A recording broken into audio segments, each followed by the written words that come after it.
ng bayan, maasahan anumang panahon.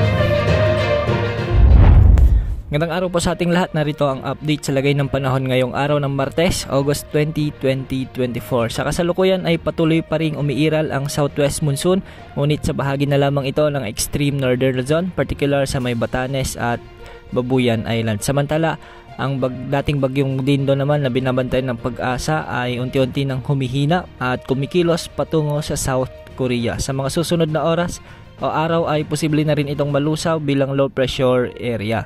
Wala naman nagbabantang bagong bagyo o low pressure area na posibleng makaapekto sa ating bansa hanggang sa susunod na 3 hanggang 5 araw. Ngayong araw asahan pa rin ang pag-iral ng mga localized thunderstorms lalo na pagsapit ng hapon at gabi, lalo na sa may Ilocos Region, Cordillera Administrative Region, particular sa may Benguet, Abra at ilang bahagi ng Quirino.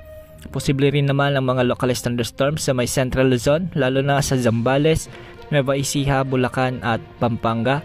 Posible rin sa may Metro Manila, ilang bahagi ng Calabarzon at Mimaropa. Asahan din ang mga maulap na kalangitan hanggang sa mahinang pag-ulan sa may Bicol Region, eastern portion ng Visayas, lalo na sa Samar Province, at ilang bahagi ng Negros Island Region. At sa Mindanao naman, asahan ang mahihina hanggang sa katamtamang mga pag-ulan dahil pa rin sa umiiral na localized thunderstorms sa may Zamboanga Peninsula, Bangsamoro Region, Soxargen, Northern Mindanao at ilang bahagi ng Sulu Archipelago.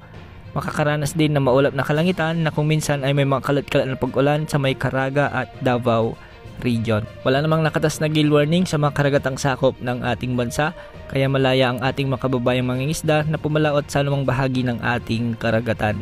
Samantala sa mga susunod na araw ay posibleng bahagyang humina o pansamantalang mawawala ang habagat sa ating bansa dahil wala namang bagyong nangihila sa mga habagat na ito. Kaya mababa pa rin ang tsansa ng malalakas o malawakang pag-ulan hanggang sa susunod na linggo. Posible namang umiral ang easterlies pansamantala habang wala pa ang pagbugso ng habagat. Yan ang update sa lagay ng panahon. Ito po ang weather update ng bayan, maasahan anumang panahon.